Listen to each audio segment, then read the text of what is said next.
For our anniversary, my wife insisted on inviting her friends.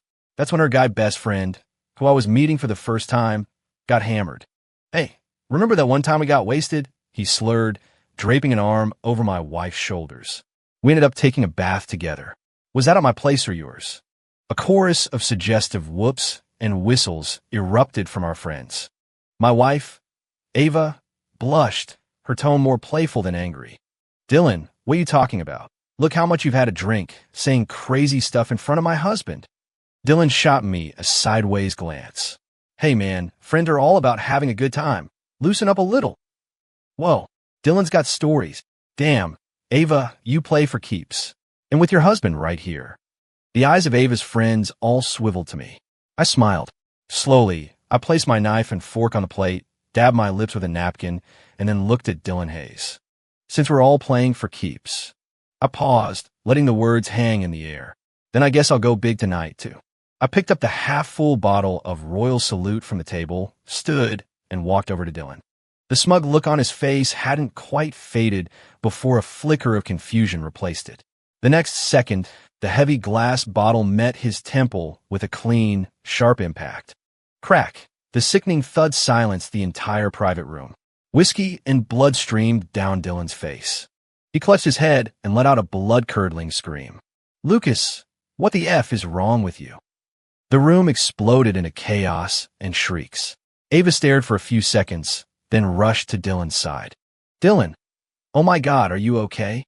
She whirled on me, her voice shrill. Lucas, are you insane? Why would you hit him? I looked right at her. It's just a game, right? What's wrong with going big? I shrugged. Aren't friends supposed to have a good time? Well, now I'm having a good time. She was speechless, so she defaulted to damage control. We were just drunk back then. Nothing happened. He's just joking around. I pulled a few napkins from the dispenser, walked over to Dylan, and held them out. He flinched away from me, terrified. I pressed the napkins into his hand, my voice as calm and soothing as if I were talking to a child who'd misbehaved. Sorry about that, man. I thought we were all buddies here. We're all just joking around, right? No hard feelings. Beneath the pain and fear, his eyes burned with hatred. Good. Just then, my phone rang. It was my assistant, Leo. I answered, listened for a moment, then announced to the room. Urgent business at the office. I have to go. I turned and walked out without a backward glance. Behind me, Ava's voice was a desperate cry. Lucas, you get back here, you bastard. I didn't break my stride, just tilted my head back slightly. Are you coming or not? She froze, looking from me to Dylan moaning on the floor. He, clutching his head, couldn't resist a final, passive-aggressive jab. Ava, it's fine. I'm fine. You should go with your husband. Don't make him angry. Ava grit her teeth, grabbed her purse, and followed me out. The ride home was thick with a tension that felt like it could shatter glass. The reek of alcohol filled the car as she, slurring through a fresh wave of tears, kept insisting it was no big deal. No big deal. My knuckles were white on the steering wheel. The guy tells me to my face he took a bath with my wife, and it's no big deal. I didn't say a word.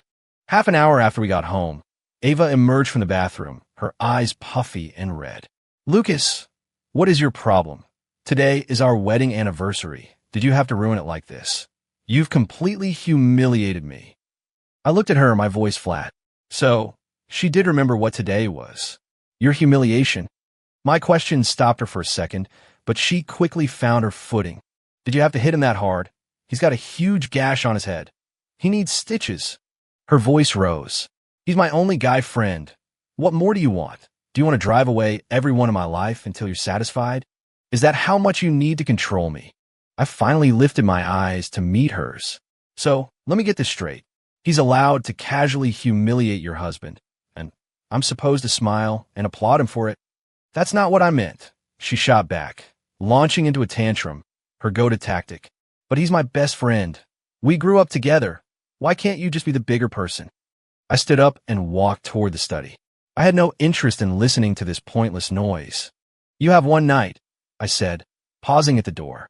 One night to figure out exactly who humiliated whom. Just before the door clicked shut, I added one last thing. And if you can't figure it out, then don't bother. The next day, Ava's text was a complete reversal. Honey, I was so wrong last night. I booked a table at your favorite steakhouse. I'll be waiting for you after work. She was already there when I arrived, wearing the white dress I always liked, her eyes still a little red, the picture of contrition. Lucas, you're here. I'm so sorry. I was awful yesterday. Dilla didn't mean it, either. He grew up in Europe, you know. He's just more open when he talks. He doesn't have a filter. He knows he messed up. He was texting me all night, apologizing. I sliced into the A5 Wagyu on my plate, not looking at her. All I could picture were Dylan's eyes last night, filled with a venomous, triumphant challenge. That wasn't the look of a friend. When I remained silent, she ventured, "Honey, Dylan's been so good to me. He's like a brother." She took a breath. "Maybe, in the future, you could try to be friends with him." Is there really such a thing as a platonic friendship between a man and a woman like that? I set down my utensils, took a sip of water, and still said nothing. Soft jazz filled the silence of the restaurant. I remembered the first time I met her years ago at a dinner hosted by her father. She was wearing a white dress then, too. Quiet, sitting in a corner, her eyes clear and filled with a mix of admiration and curiosity for me, the up-and-coming tech mogul. Her father had told me, "She's a good girl, always been quiet, doesn't have a messy group of friends. Her only guy friend moved abroad, and she's been even more of an introvert since." Back then, I thought I was marrying a delicate flower from a greenhouse, one who needed careful protection. But now, sitting across from me, she was cautious, walking on eggshells. With her pack of sycophants, though, she could laugh without restraint, without a single taboo. People change. Or maybe this was the real her, the one I'd never seen. My silence was making her anxious. She clasped her hands together, leaning forward just enough to show a tasteful amount of cleavage. "Lucas, please don't be mad anymore. I promise I'll never let them make jokes like that again." Just then, her phone buzzed. A FaceTime call from one of her friends. She instinctively moved to decline it, but my sharp glance stopped her. "Answer it." She had no choice. The screen lit up with the heavily made-up faces of several of her friends. "Ava, so, how's the groveling going with your big shot CO? Forget him. Let's get to it. Next week's pajama party is booked." "Yeah," and Dylan said, to make it up to us and to get the party started, he's going to wear that black thong. He's going to be our one and only boy toy. The color drained from Ava's face. She fumbled to end the call. "You guys stop talking nonsense. I'm at dinner." I took the phone from her hand. I looked at the frozen, painted faces on the screen and said calmly, "That party you were just talking about sounds interesting." Then, I turned my gaze to Ava's ghostly white face and smiled. She'd love to be there. I'm sure she's already debating whether to wear the black lace or the white silk. With that, I hung up. Ava was trembling and immediately held up 3 fingers as if taking an oath. "Lucas, I don't know what they were talking about. I swear, I would never go to some stupid party like that." Her voice cracked. "If I go, I hope I drop dead from a disease." I wiped my mouth with my napkin and stood up. I looked at her face, a mask of sincerity, and laughed to myself. Knowing her, she'd absolutely go. Let's hope so. After that night, Ava was unusually well-behaved for a few days. She didn't mention Dylan, came home on time every evening, and even tried her hand at making gourmet soup. The soup tasted indescribable. On Friday, she presented me with a bowl of murky, black liquid. "Honey, try it. I spent all afternoon on this." I didn't move. Her eyes welled up. "You're still mad at me." I just stared at her face, a study in obsequiousness, and felt nothing. That evening, she suddenly announced she was staying at her parents' house for the night to keep them company. She was dressed to the nines and wearing the limited edition perfume I'd bought her. A few moments after she left, Leo called. "Boss, Mr. Henderson has arrived. The meeting is for 8 p.m. tonight at the Apex Club in the city." Understood. The club manager personally escorted me to the executive suite on the top floor. Through the massive floor-to-ceiling windows, I had a clear view of the VIP lounge in the adjacent building, its lights blazing, figures moving inside. Leo, following behind me, let out a low whistle. "Wow, the girls these days really go all out, huh? A full-blown lingerie party." I followed his gaze. A crowd of women in various states of revealing sleepwear writhed and laughed like a pack of wildcats in heat. My eyes landed on one figure in particular, clad in black lace. It was Ava. Leo recognized her too and immediately shut his mouth. Just a few days ago, she was swearing on her life she wouldn't go. Looks like her life isn't worth much. I pushed open the suite door and walked straight across the sky bridge connecting the buildings. The door to their lounge wasn't locked. The scene inside was even more vivid up close. Ava had lost a party game and was being forced to pass a cherry, mouth to Dylan, who was wearing nothing but a black thong. Her own black lace teddy was practically transparent. Amid the jeers and catcalls of her friends, Dylan wore a triumphant smirk and opened his mouth wide. I didn't watch anymore. I kicked open the heavy lounge door with a single, violent motion. Bang! The explosive sound ripped through the room, jolting everyone into terrified silence. When they saw me, Ava's friends let out piercing screams. The cherry dropped from Ava's mouth. Her face was as white as a sheet. Dylan, however, just laughed. He licked his lips, a clear challenge in his eyes. I thought we said no guys allowed. Mr. Thorne, your need for control is really something else. Ava snapped out of her shock and started making excuses. Lucas, what are you doing here? We were just playing a game. I walked over to her, stripped off my suit jacket, and threw it over her, covering her half-naked body. You can play all the games you want later, I said, my voice dangerously low. First, we're getting a divorce. The divorce. Ava's voice trembled. Over this. Lucas, just let me explain. She reached for my arm, but I pulled away. Right now, you are still Mrs. Thorne. Go change out of that ridiculous outfit. I grabbed her wrist and dragged her toward the bathroom. Inside, she was still sobbing. Lucas, we were just joking around. Everyone was having fun. I admit, things got a little out of hand tonight. Just then, the bathroom door creaked open. Dylan, wearing only a towel, leaned against the doorframe, a sleazy grin on his face. Lucas, let go of Ava. Can't you see she doesn't want to go with you? I looked at him and chuckled. Are you talking to me? My wife is in a bathroom trying to change, and you just barge in like this? That's not a great look, is it? Before he could process my words, I drove my foot into his stomach. I grabbed a fistful of his hair and slammed his face against the marble countertop. Thump, thump, thump. He was completely powerless, his protests turning into muffled whimpers. I let go, and he slid to the floor like a pile of wet laundry. His eyes, though filled with terror, held something else. A hidden glint I couldn't quite place. I looked down at him. That's twice now. My voice was cold. A third time, and I'll make you disappear from New York.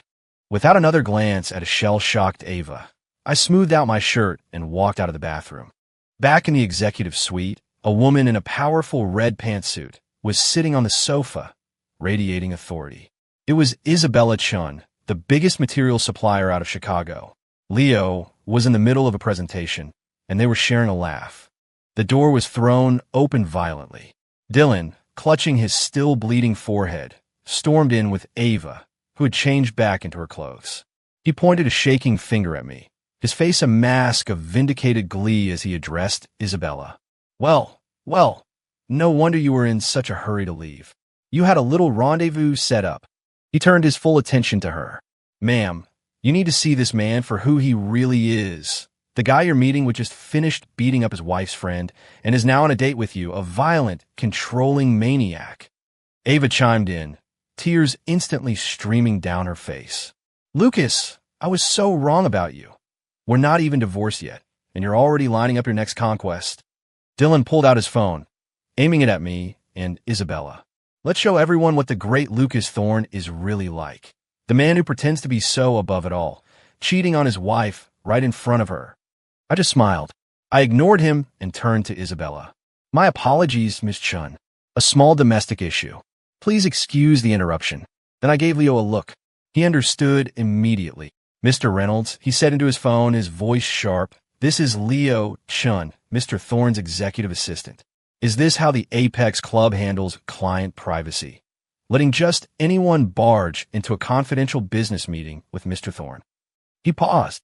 If you can't handle this, I imagine New York City will soon find it has no need for the Apex Club. The voice on the other end was frantic. Mr. Chun, Mr. Thorne, a misunderstanding, a complete misunderstanding. I'm on my way up to handle it personally. Seconds later, the club manager, followed by several large security guards, tumbled into the suite. He bowed repeatedly to me, his face slick with sweat. "Mr. Thorne, I am so sorry. This was a failure of our security. Rest assured, I will give you a satisfactory resolution." He spun around and barked at the guards. "Give me their phones." The guards moved in. Amid Dylan's protests, they snatched his phone, threw it to the ground, and crushed it under a heavy boot. Ava went ballistic. "What are you doing? What gives you the right to destroy our property?" She pointed at me. "Lucas, you can conduct your business. I won't stop you. But you have to apologize for having them attack us." I was about to respond when Isabella, who had been silent until now, slowly set down her wine glass. She looked at Ava, a slight smile on her crimson lips. "Sweetheart, if you want to handle a man like Lucas Thorne, tears and tantrums aren't going to cut it." Her gaze was dismissive. "Your little act wouldn't even get you a seat at the table." She then turned back to me, extending a hand. "Mr. Thorne, your family drama is certainly entertaining, but I'm more interested in our partnership." "A pleasure doing business with you," I said, shaking her hand. Beside us, Leo adjusted his glasses and murmured, just loud enough for everyone to hear, "It appears we'll need to find a new first lady to give the keynote at next year's company gala." The blood drained from Ava and Dylan's faces. "That kid, he gets me." I stood to escort Isabella out. "Leo, take care of this. I want it cleaned up before I get home." Ava was still screaming as I left. "Lucas, don't you walk away from me. You explain yourself." I didn't look back. I was pouring myself a drink at the villa when, less than 10 minutes later, Ava returned. Leo had clearly handled things and sent her home. She didn't come in crying. She came in furious. "Lucas, you went too far. How dare you embarrass me like that in public," she yelled. "You're carrying on with that Sean woman behind my back, and I haven't said a word, but I can't have some fun with my friends. You can flirt with your female clients, but I can't even have a guy friend? That is such a double standard. You have no respect for me." I stared up at the crystal chandelier, gently swirling the whiskey in my glass, treating her as nothing more than background noise. Seeing I wasn't reacting, she seemed to run out of steam and decided to graciously offer me an exit. She walked over and stood before me, looking down her nose. "Fine. For Dylan's sake, I'll let it go this time. I'll pretend you never heard him. And you could drop this nonsense about divorce. We're going to go back to how things were." She crossed her arms. "And from now on, you stay out of my business with my friends." I took out my phone, dialed Leo, and put him on speaker. Leo's calm, professional voice filled the room. "Boss, the partners at the law firm are on standby. Regarding your divorce from Mrs. Thorne, would you like them to deliver the separation agreement for immediate signature, or shall I schedule an appointment for tomorrow morning?" The look of magnanimous forgiveness on Ava's face froze and then shattered. She stared at the phone in my hand, utterly stunned. I hung up and finally looked at her. "Ava, for 4 years, I gave you a life that every woman in this city would envy. The designer bags you wanted, the limited edition sports cars, the penthouse in the heart of the city. Was there anything I ever denied you? I gave you my complete trust and freedom. I never questioned your parties, your friends, your spending. My voice was flat, devoid of emotion. Because of me, your father went from being a minor supplier to a top 3 player in his industry. With my investment, your sister is living the life of financial freedom she always dreamed of. I thought everything I gave you would be enough to earn your loyalty. But what you gave me in return was endless vanity, recklessness, and stupidity." I stood up. "I'm done." She completely unraveled, collapsing to her knees and crawling toward me, grabbing my hand. "No, Lucas, it's not like that. I love you, I really do. I was scared. You're so powerful.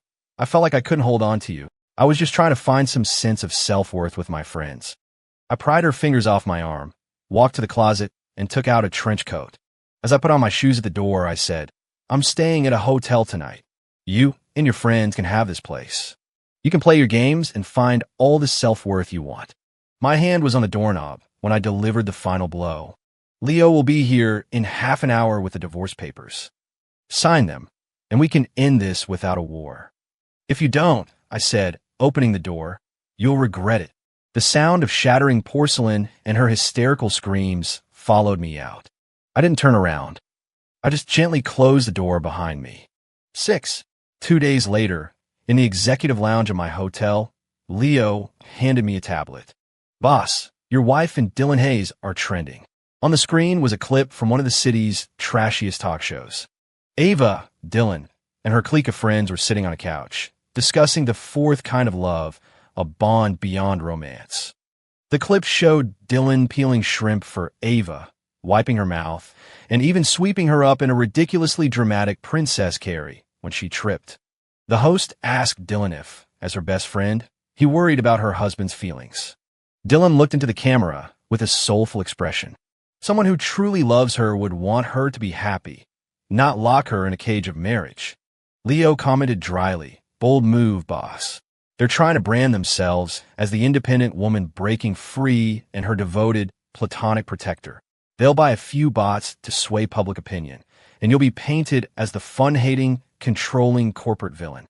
They're trying to force your hand." I scrolled through the comment section. Just as he said, the trolls were already at work. OMG, the way he looks at her is pure love. This is true friendship goals. That CEO husband sounds like a total control freak who tells their wife who she can be friends with. Hashtag Team Ava.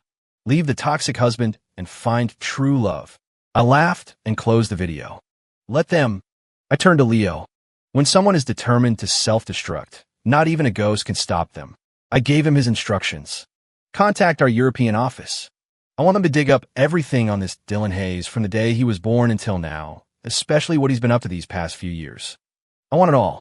Also, edit together the most intimate clips from that TV show and send them to Ava's father and sister. Just say that as her son-in-law, I feel it's my duty to let them know how happy their daughter is. For the next 2 days, I went about my business as if nothing had happened. On the third morning, I told Leo, call Ava, ask her what she's decided about the divorce papers. Put on speaker. The call connected, and Ava's sleepy, irritated voice came through. Who is it? It's so early. Then a man's voice, rough with impatience, grumbled in the background. Who the hell is calling? Are they trying to wake the dead? It was Dylan. Leo's hand, holding the phone, froze mid-air. There was a frantic shuffling on the other end as they realized their mistake. A moment later, Ava's voice returned, laced with a smug confidence. Lucas, did you have Leo call me? She laughed. What, you regret it? Realized you can't live without me, and came crawling back. Well, I'll tell you something, it's too late. Unless you. I cut her off with a flick of my chin at Leo. He immediately ended the call. The next second, Leo, who was always the consummate professional, exploded. He slammed his hand on my desk, pacing furiously. What the hell? Those two shameless bastards. They think they're such a prize. He got more worked up, plopping down on my executive chair and grabbing my coffee cup as if to smash it. Regret it? Seriously? One's an idiot, the other's a snake. Together they're just. He was so caught up in his tirade that he didn't notice me just sitting there, watching him. When he finally looked up and met my murderous gaze, he shot up from the chair, as if it were electric. Slap! Slap! Without a moment's hesitation, he hit himself twice across the face hard. Boss, I'm so sorry. I'm an idiot. I let my anger get the best of me. I looked at his reddening cheeks and finally spoke. Give me the file from the European office and tell the PR department and our media contacts to get ready. It's time to go to work. 7. Ava's call came, her voice sharp and screeching. Lucas, did you delete my fingerprint from the door lock? What is wrong with you? And you sent that video to my father. Do you have to air our dirty laundry for the whole world to see? I watched the traffic flowing on the street below. Yes, I said calmly. The whole world needs to know about you and him. A text from Dylan followed, dripping with threats. Lucas, don't push it. Ava was just drunk. It was years ago. We took a bath, so what? Nothing happened. As for the party, I played games with everyone, not just your wife. What are you so jealous about? I replied with 2 words. Check TMZ. Less than 2 minutes later, another text arrived. You son of a bitch, you had me investigated? That afternoon, a bombshell story dropped across every major entertainment news outlet and social media platform. Shocker. Breakout reality star Dylan H. Exposed for massive gambling debts, served as high-end gigolo for wealthy women in Europe. The article was accompanied by graphic video stills and high-resolution photos. Even more damning, an anonymous source leaked a medical report from a top-tier private clinic in New York. It clearly stated, Dylan Hayes, HIV positive. After the story broke, Ava's friends group chat went nuclear. Everyone was frantically tagging her. At Ava Miller you knew, didn't you? You knew. And you brought him around US. OMG, I drank from the same glass as him. Am I going to die? Leo reported from the side, a grim satisfaction in his voice. Boss, the VIP slots at every major private gynecology clinic in the city are fully booked for tonight. It seems Mr. Hayes had his hands full. I shot him a glare. He shrank back. I was starting to want to hit him again. That night, Ava, flanked by 2 bodyguards, went to confront Dylan at the apartment where he was hiding out. But just as she got to the door, she ran into 2 of her best friends who had arrived with their own muscle. Their eyes met. The air froze. In an instant, they all understood they weren't the only ones who had been played. Ava's call came right on schedule. As soon as I answered, I was met with her hysterical begging. Lucas, I was wrong. I've done a lot of soul-searching, and I've apologized to my dad. He's an animal. Lucas, please, help me get revenge on him. Please. Her voice was thick with tears. I know I was wrong. I'll never do it again. Please forgive me, just this once. I said nothing. I placed the phone on the conference table and put on silent. Then I put on my headset and began my transatlantic meeting with the European team about our latest acquisition. On the other end of the line, she must have sensed my silence. Her accusations faded, replaced by broken sobs. Lucas, I'm so sorry. I really am. Please come back. I know I didn't listen to you, and now I'm paying the price. It's my fault. I promise I'll make it up to you, okay? Please don't leave me. I'm begging you. Half an hour later, the meeting concluded successfully. Efficient meetings don't waste people's time. I took off my headset, grabbed my coat, and left the conference room. I left the phone on the table. 30 minutes after that, Leo found me in the lounge reviewing some documents. He was holding my phone. Boss, your call. It was still active. He handed it to me, a strange look on his face. I picked it up, and Ava was still on the other end, crying about how sorry she was. He cleared his throat and, in a perfect imitation of my tone, recounted what he'd said to her. Mrs. Thorne, my apologies, but Mr. Thorne left the office over half an hour ago. Then I asked her, who exactly have you been apologizing to for the past hour? The other end of the line went dead silent. Then a choke, disbelieving what? Then nothing. Leo hung up. The next morning, Leo's voice came over my office intercom. Boss, Ava and her family are here. They're at the front desk downstairs and are demanding to see you. I looked down at the documents on my desk. Let them wait in the lobby. When I finally went down, Ava's father, Mr. Miller, looked terrible, but he managed to force a smile. Lucas, you finally decided to come down. Ava's sister was dabbing at her eyes. Lucas, she knows she was wrong. She was tricked by that monster. For the sake of your 4 years of marriage, please, just give her one more chance. I looked at Mr. Miller calmly. Mr. Miller, you know as well as I do whether she was tricked or not. The divorce is happening. Her sister jumped in. What's this talk about divorce in a family? Ava just likes to have fun. What young person doesn't? You can't just... I cut her off. Those boutiques I invested in for you. I could take them back at any time if you'd rather not have fun with them anymore. Her face went pale. She said nothing more. Seeing that the soft approach wasn't working, Mr. Miller tried to play hardball. He slammed his hand on the reception desk and stood up, his voice dripping with righteous indignation. Lucas, let me ask you, if it weren't for that contract I gave you back in the day, your company would have gone under. Have you no conscience? Our Ava made a mistake, but it's not a death sentence. You dragged her and that lowlife's business out for the whole world to see. How is she supposed to live this down? Where are we supposed to hide our family's face? I looked at them and laughed. Mr. Miller, that contract made you more money than your company would have seen in a lifetime. I don't owe you a thing. As for your family's face, don't you think it's a little late to be worried about that? When she was out playing her disgusting games with another man, did she think about my face? About the Miller family's face? They were speechless. Ava, completely panicked, fell to her knees and grabbed my legs. Lucas, please, don't divorce me. I'll do whatever you say from now on. Mr. Miller, seeing his pleas were useless, resorted to making a scene. I don't care. If you don't forgive Ava today, I'm not leaving your company. I'll make sure everyone sees how Lucas Thorne repays kindness by driving his own wife to her death.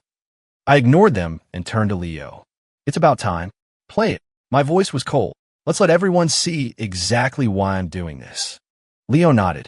A moment later, the massive 3-story high curved LED screen in the company lobby flickered to life. Playing on it was crystal clear security footage from the Apex Club. Ava, in her lace teddy, passing a cherry from her mouth to Dylan's. The club may have been private, but my money was persuasive. The entire lobby fell into a dead, shocked silence. Every employee, every visitor stopped in their tracks, their faces turned up toward the giant screen in disbelief. Ava let out a desperate shriek. Don't play it. Turn it off. Turn it off. She tried to cover the screen, but it was hopeless. She just crumpled to the floor, sobbing. I walked over to her. Slowly, deliberately, I pulled the wedding band from my left ring finger, the one I had worn for 4 years. I tossed it into the decorative grate of a nearby water feature. Now we're even. Ava turned to her father, her voice a pathetic wail. Dad, help me. Make him get the ring back. Mr. Miller's face was purple with rage. He raised his hand and struck her, hard, 3 times across the face. Slap, slap, slap. I don't have a shameless daughter like you. Ava, stunned, fell to the ground, staring at her father in disbelief. Her sister let out a long sigh, too ashamed to stay, and moved to pull Ava to her feet. Just then, Leo appeared with one of the cleaning staff, handing her a bucket of water. Ma'am, could you do me a favor? Please flush this drain out. Vigorously. We can't have any filth clogging up the company's good fortune. The janitor nodded and began pouring bucket after bucket of water down the drain. After handling things at the office, I took my private elevator to the parking garage. As my car's headlights flashed on, they illuminated a crazed figure standing not far away. It was Dylan. His eyes were bloodshot. Lucas, look what you've done, you son of a bitch, he screamed, his voice raw. You scheming bastard. You ruined me. You ruined everything. I looked at him, my expression blank. Did I? Or did you ruin yourself? My calmness seemed to push him over the edge. He laughed, a sound more painful than a sob. 10 years ago, if it weren't for your company, Vanguard Innovations, would my father's business have gone bankrupt? Would I have been forced to go overseas and live that hellish life? You stole my market. You stole my life. So what's wrong with me stealing your woman? He was hysterical. Why you? Why does it always have to be you? I'd already found all this out in my investigation. My voice was tinged with a slight pity. Because you're a failure. 10 years ago, your family's business went under because it was garbage the market rejected. 10 years later, you're in this mess because you chose to become garbage yourself. He was shaking with rage. He pulled a knife from his jacket and charged at me. I'll ing kill you. From a distance, I heard Leo's panicked shout. Boss, look out. I sidestepped his clumsy lunge and delivered a sharp chop to his wrist. The knife clattered to the concrete. A clean hip throw sent him crashing to the ground. I planted my foot on his chest, pinning him. He was still screaming curses. Lucas, kill me. Go on, kill me. If you don't, I'll haunt you from beyond the grave. A dark shape moved quickly. A black tactical baton whistled through the air and connected with his kneecap with a sickening crunch. It was one of the company's security guards, who had rushed down with a terrified Leo. Dylan's leg bent at an unnatural angle. He howled, a sound that was barely human. At that moment, a group of menacing-looking men stormed into the garage from the other end. The leader, a man with a thick scar across his face, kicked Dylan squarely in the ribs. Dylan Hayes, you still owe the dragon money, and you have the nerve to show your face in New York? ing arrogant, even going on TV. Boys, get him. Beat him until he pays up. Dylan, on his knees, grabbed the man's leg. Dragon, please just give me a little more time. I'll have the money soon, I promise. The money he was referring to, I presumed, was the settlement he thought Ava would get from our divorce. Suddenly, a series of camera flashes lit up the garage. A dozen reporters, seemingly appearing from nowhere, swarmed the scene, their cameras aimed at the chaos. Dylan saw the flashing lights, saw the vicious loan sharks, and his face crumbled into absolute despair. He started muttering to himself, his eyes vacant. A familiar figure appeared at the garage entrance. It was Ava. She took in the hellish scene. The blood, the reporters, Dylan's insane mumbling, and the color drained from her face. She started to step forward, but seeing Dylan's crazed state, she hesitated, taking an involuntary step back. Dylan saw it. He stopped his nonsensical babbling and locked his eyes on her. His stare was pure venom. "Ava, you're running away too?" he shrieked. "You bitch, you can't run. You forgot about that night, didn't you? You slept with me. You're infected just like me. If I'm going down, you're coming with me. Ha ha." I stood apart from the pandemonium, watching Ava flee, a cold feeling in my chest. Leo was suddenly beside me, draping my coat over my shoulders. I looked down at Dylan on the ground. "I told you, a third time, and you disappear. Let's go," I said to Leo. Everything that happened after that had nothing to do with me. A month later, my divorce from Ava was finalized in a New York courtroom. With a mountain of evidence and her own lawyer offering almost no defense, the judge granted the divorce on the spot. Because of Ava's gross misconduct and adultery during the marriage, I was awarded 95% of our shared assets. She walked away with almost nothing. Later, I heard she left the city, spending her days consumed by regret. Her luxury goods were quickly sold off to pay for her living expenses and medical bills. Mr. Miller's company, having lost Vanguard Innovations as its biggest client and reeling from the public scandal, saw its stock plummet into bankruptcy. My investment in her sister's boutiques was pulled, and they shut down soon after. Dylan was diagnosed with an acute stress-induced psychotic disorder and committed to a psychiatric hospital. They say he spends his days screaming that reporters and loan sharks are chasing him. As for her friends, they scattered like rats the moment they learned of Dylan's diagnosis, taking to social media to proclaim their innocence and paint themselves as victims of Ava and Dylan's deception. I stood in my office, looking out over the New York skyline. The circus was finally over. Leo brought me a coffee. "Boss, I've concluded that this whole affair teaches us one thing. Never engage with an opponent whose IQ is below average. It lowers the tone for everyone." I smirked. "Are you angling for my chair again, Leo?" Just then, the front desk called to say Mr. Miller was downstairs again, demanding to see me. Before I could say anything, Leo picked up the phone and dialed our lawyer. "Mr. Davis, this is Leo Chun. Mr. Miller is on our premises, causing a disturbance again. Please issue a restraining order on behalf of the company and notify the police. Have security escort him out. If he resists, have him arrested for disturbing the peace." Hanging up, Leo shrugged at me. "With people like that, you can't give them an inch of hope. Otherwise, they stick to you like gum on a shoe." I gave him a thumbs up. "Nicely done. I'll add an extra 0 to your year-end bonus." My personal phone rang. It was Isabella Chun. "Lucas, the European lab acquisition is complete. Care to join me for a celebratory dinner?" I looked out the window. The sun was shining. "It would be my pleasure." After I hung up, I looked at Leo. "You little schemer. You've been trying to set me up with your sister this whole time, haven't you?" He froze, a bead of sweat instantly forming on his forehead. His face was a mask of pure panic. "Boss, what did you find out she was my sister?" I just smiled and didn't answer.